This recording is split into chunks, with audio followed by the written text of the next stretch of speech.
Hi అండి. Hello, నేను మీ Lakshmi. Welcome back Lakshmi's kitchen. ఈరోజు మన వీడియోలో సమ్మర్ స్పెషల్ కుల్ఫీ ఇంట్లోనే ఎలా ఈజీగా చేసుకోవాలో చూపిస్తాను. బయట కొనే టేస్ట్తోనే ఇలా సింపుల్గా చేసి పెడితే పిల్లలు ఇష్టంగా తింటారు కదండి. అది ఎలా చేయాలో ఇప్పుడు చూపిస్తాను. ముందుగా స్టవ్ ఆన్ చేసి ఒక కడాయి పెట్టుకోవాలి. ఇందులో 1 లీటర్ వరకు పాలు పోసుకుందాం. ఇక్కడ నేను ఫుల్ ఫ్యాట్ మిల్క్ తీసుకున్నానండి. పాలు ఎంత చిక్కగా ఉంటే కుల్ఫీ అంత బాగా వస్తుందండి. ఈ పాలను బాగా కలుపుకుంటూ ఇక్కడ మనం 1 లీటర్ తీసుకున్నాం కదండి, 1/2 లీటర్ అయ్యే వరకు మరిగించుకోవాలి. ఇక్కడ ఒక గిన్నెలో ఒక 10 జీడిపప్పులు, 10 బాదం పప్పులు వాటర్ వేసి 1 అవర్ పాటు నానబెట్టుకోవాలి. చూడండి, ఇక్కడ బాగా నానాయి కదండి వీటిని పక్కన పెట్టుకుందాం. ఇక్కడ పాలు మరగడం అయితే స్టార్ట్ అయ్యాయండి. మంట స్లిమ్లో పెట్టుకొని ఒక 1 లీటర్ పాలు 1/2 లీటర్ అయ్యే వరకు మరిగించుకోవాలండి. ఇలా కలుపుకుంటూ బాగా పాలు దగ్గర పడే వరకు మరిగించుకోవాలి. ఇక్కడ మనం నానబెట్టుకున్న జీడిపప్పుని, బాదం పప్పుని మిక్సీ జార్లో వేసుకొని మెత్తని పేస్ట్లా చేసుకుందాం. ఈ పాలను అలా కలుపుకుంటూ ఉండాలండి, లేదంటే అడుగంటేస్తుంది. అందుకే కొంచెం మందంగా ఉన్న కడాయి తీసుకోవాలి. ఇలా కలుపుకున్న తర్వాత మనం ముందుగా గ్రైండ్ చేసుకున్నాం కదండి, ఈ జీడిపప్పు, బాదం పప్పు పేస్ట్ని కూడా వేసుకొని కలుపుకుందాం. బాగా కలుపుకోవాలండి, లేదంటే ఉండలు కట్టేస్తుంది. దీని మంట లో ఫ్లేమ్లో పెట్టుకొని చేసుకోవాలండి. ఈ జీడిపప్పు, బాదం పప్పు పేస్ట్ వేసిన తర్వాత పాలు చూసారా కొంచెం చిక్కదనం అయితే వచ్చాయి.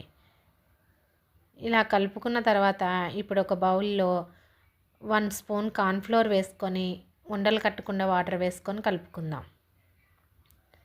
ఇలా కలుపుకున్న కార్న్ఫ్లోర్ వాటర్ని ఇప్పుడు మనం ఈ పాలల్లో వేసుకొని బాగా కలుపుకోవాలి. కార్న్ఫ్లోర్ వేసాం కదండి, పాలు ఇంకొంచెం చిక్కగా అవుతాయండి, దగ్గర పడడం స్టార్ట్ అవుతుంది. అలా కలుపుకుంటూనే ఉండాలి. ఇప్పుడు ఫ్లేవర్ కోసం ఇందులో ఒక 1/2 టీ స్పూన్ ఇలాచీ పౌడర్ కూడా వేసుకొని బాగా కలుపుకోవాలి. కుల్ఫీ అంటేనే ఎల్లో కలర్ కదండి, ఇక్కడ నేను ఎల్లో కలర్ వాడుతున్నానండి. ఒక చిటికెడు ఎల్లో కలర్ కూడా వేసుకొని బాగా కలుపుకుందాం. ఇప్పుడు ఇందులో 1 కప్ షుగర్ వేసుకుందాం. షుగర్ ప్లేస్లో బెల్లం కూడా వేసుకోవచ్చండి. షుగర్ వేసిన తర్వాత 1 నిమిషం పాటు బాగా కలుపుకోవాలి. ఇప్పుడు మంట హై ఫ్లేమ్లో పెట్టుకొని ఒక 5 నిమిషాలు బాగా కలుపుకుంటే కుల్ఫీ అయితే దగ్గర పడిపోతుందండి. చూసారు కదండి, ఈ కన్సిస్టెన్సీ ఉంటే సరిపోతుంది. ఇప్పుడు స్టవ్ ఆఫ్ చేసేసుకొని దీనిని కలుపుకుంటూనే చల్లార్చుకోవాలండి, లేదంటే పైన ఒక లేయర్లా కట్టేస్తుంది. ఇలా పూర్తిగా చల్లారిన తర్వాత దీనిని ఐస్ క్రీమ్ మౌల్స్లో వేసుకొని ఒక 5 నుంచి 6 గంటల వరకు ఫ్రిడ్జ్లో పెట్టుకోవాలి. చూసారు కదండి, ఇక్కడ నాకు కుల్ఫీ అయితే రెడీ అయిపోయింది. దీనిని 1 నిమిషం పాటు వాటర్లో పెట్టుకొని తీస్తే సింపుల్గా వచ్చేస్తాయండి. వీటిపైన పిస్తాతో గార్నిష్ చేసుకుంటే చాలా బాగుంటుందండి.